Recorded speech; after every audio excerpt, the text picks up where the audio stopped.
hardly any thought. Through pretty much my whole career, is kind of, that's what it is, and that's the way you do it.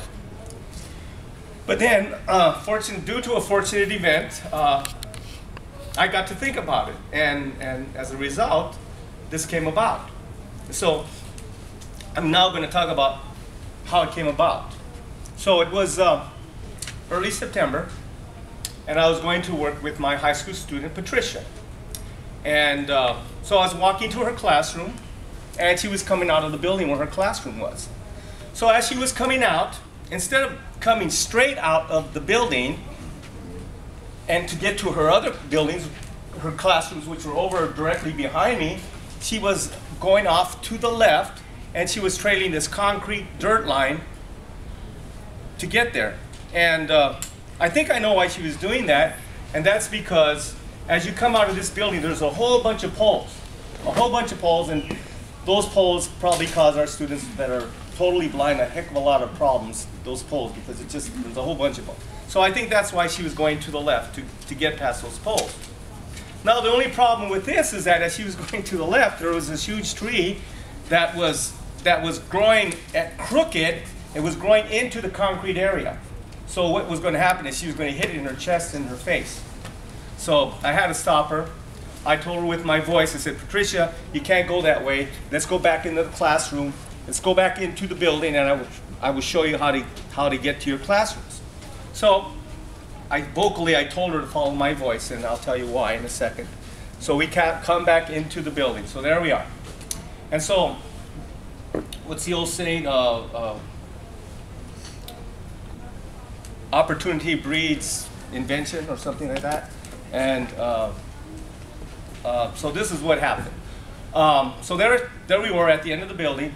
I had a bag in one hand, and I had something in my other hand.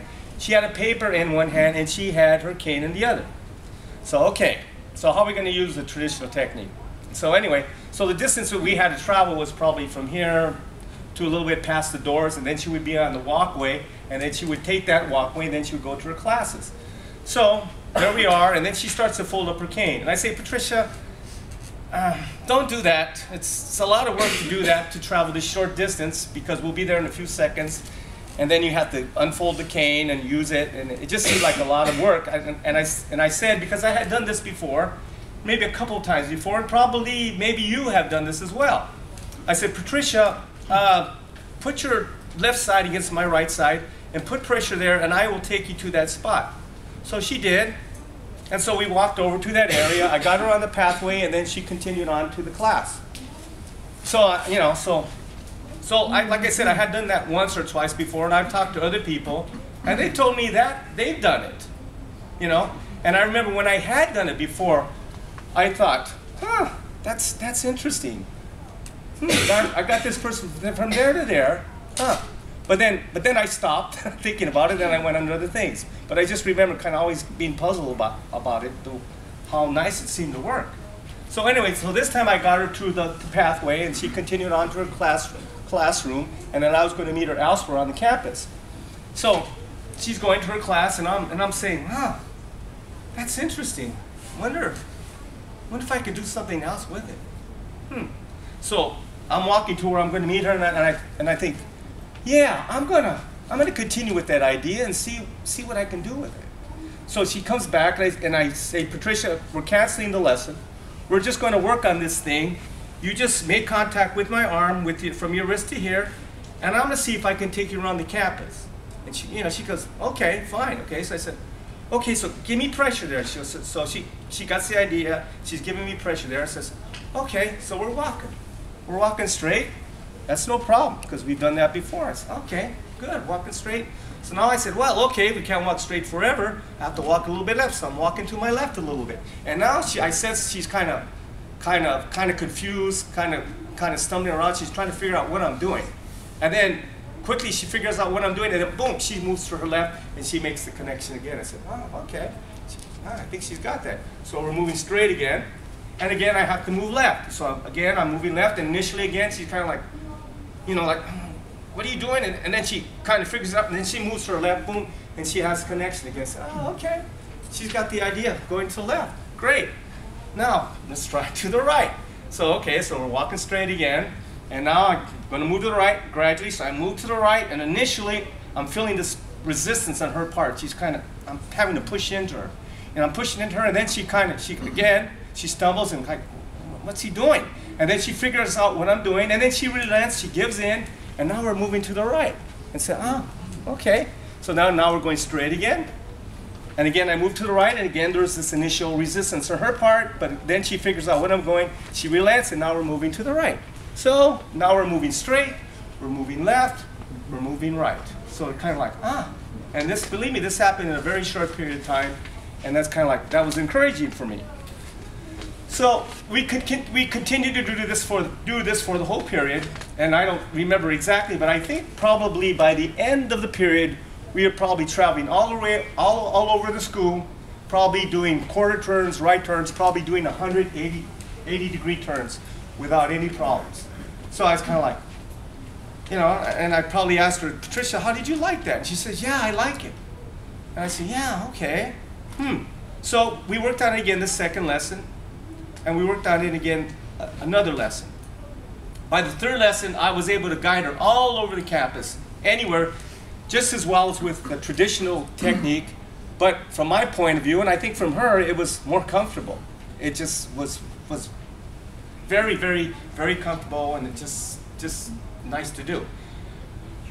I want to say that this part about going to the left and going to the right, she probably figured that out probably within 10, maybe 12 minutes at most.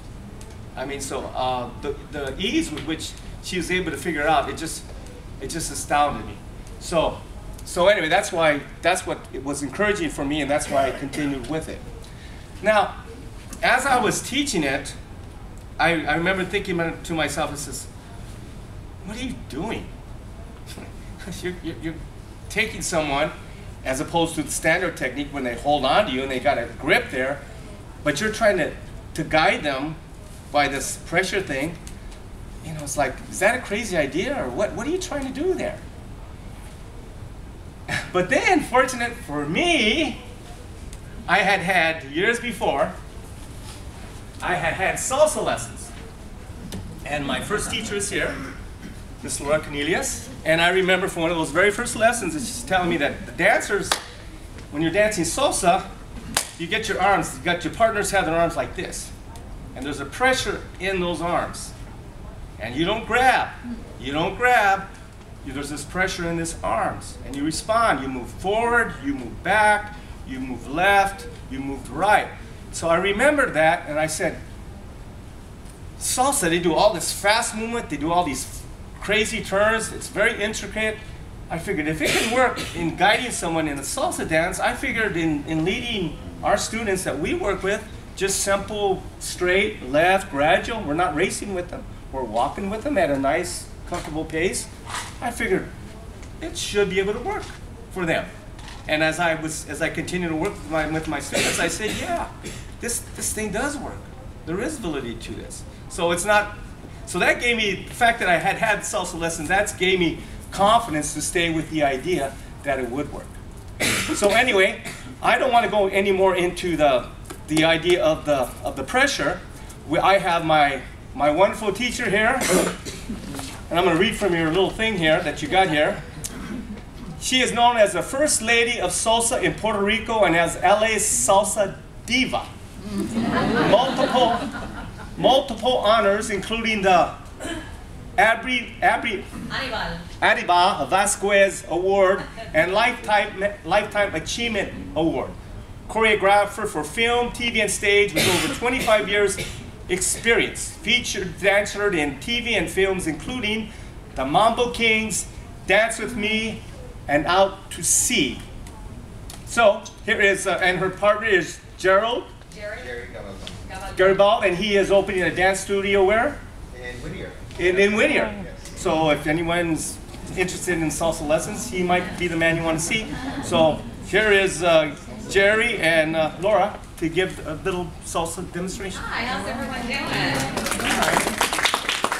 Okay, now, the CD players in here, right? We're going to do a little a number for you. We're going to do two different types of numbers. I mean, the first one is choreographed. So this, you're our rehearsal because we're actually performing it this weekend. So I said, oh, let's do our number that we've been working on. I don't know how we're going to do on carpet, but we'll do our best.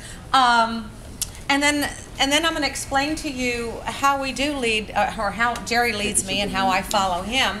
And then it's the first track. And then we'll do an improvisational. So you'll see, you know, so that way you can't say, oh, well, that was choreographed, so she followed. No. The second one will be improvisational. Okay, so you guys having a good time? Yeah. Can we wake you up a little bit this morning? I need to wake up. Can we turn this? Oh, can we? Not that I mind a spotlight, but there's little things all, you know. I had an apple in my head. There we go. Oh, good. Get out. Okay, let's see. I keep knocking into that. I'll stand over here a little bit. Okay, so you get first look at our number here. And this one is, I would call it like a contemporary salsa. It's got a little cha-cha in the beginning and a little salsa. Kind of like on Dancing with the Stars. How many watched Dancing with the Stars? Nobody? No.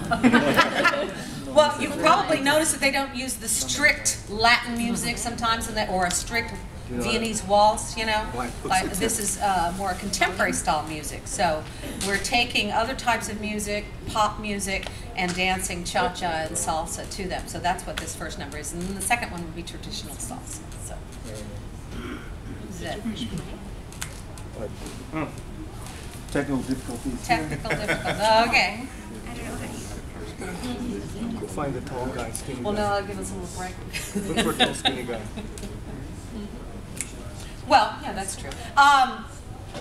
What he was talking about, the lead and the follow, the pressure that you apply is important. You don't want to resist too hard because then, you know, it's like moving a mountain, right? So kind of like life. If you know, we're guided through life, I think, a little bit anyway. So if you resist too much, you're kind of knocked about. But if you have the same amount of pressure, okay, and equal amounts of pressure, he can move me forward or back. I'm not going to tell him which one to do, but I'm just going to follow. So yeah, so I feel the forward and the back movement. I feel when he stops, right? When he moves me over to the side. And also where he's directing my arm tells me where to turn my feet. It's kind of like the feet are the wheels of my car, and he's driving the car. Remember, there's only one driver. He reminds me of that all the time. No.